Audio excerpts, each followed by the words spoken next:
السلام عليكم ورحمة الله. أهلا بكم في قناة ترندات حصرية. هنتكلم عن الأحداث أزمة الفنانة شيرين عبد الوهاب وإزاي تصاعدت أحداث هذه الأزمة ووقوف بنت شيرين في صف حسام حبيب. وهنتكلم عن خلخال أحمد سعد واللوك الجديد اللي ظهر بيه تامر حسني. يلا بينا. تصاعدت وتيرة أحداث أزمة الفنانة شيرين عبد الوهاب وحسام حبيب بعد أن اتهمت المطربة طليقها بالتعدي عليها واحتجازها وسرقة مبلغ مالي كبير منها.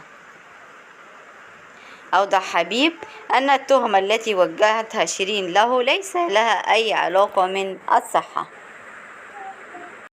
وليس لها أي أساس من الصحة، وأن الشهود جميعهم الذين كانوا متواجدين في موقع الحادث شهدوا معه بمن فيهم ابنة شيرين الصغرى هنا، مؤكدا على أن هناك شاهدا واحدا فقط هو الذي شهد مع شيرين، واتهمه حبيب بعدم قول الصدق قائلا الجميع شهد لصالحهم، وأكد أن المشاجرة لم تكن معي من الأصل، وأن شيرين كانت تعتدي على ابنتها وهي من أصابت نفسها من أجل الإساءة إلى سمعتي، حيث قالت لي هخلي كل الناس تكرهك. وأشار حبيب أن اتهامات شيرين مجرد افتراءات بسبب تدخله من أجل حماية ابنتها منها، إذ قال شيرين اتهمتني بسرقة 50,000 دولار، متى وكيف سحبت هذا المبلغ المالي الذي سأسرقه؟ وأطلب من نيابة الأموال العامة التحقيق في هذا الأمر لكي نعرف من الصادق ومن الكاذب. وأكد حبيب على أن علاقته بالفنانة شيرين عبد الوهاب قد وصلت لمحطة النهاية بسبب السمعة السيئة التي قد وصمت بها أسرته.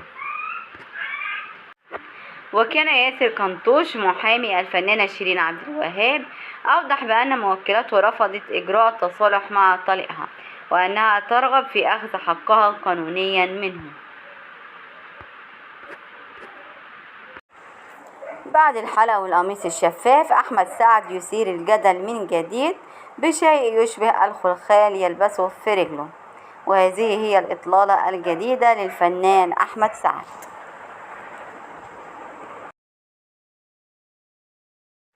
أما الفنان تامر حسني ينشر صورة على انستجرام باللوك الجديد.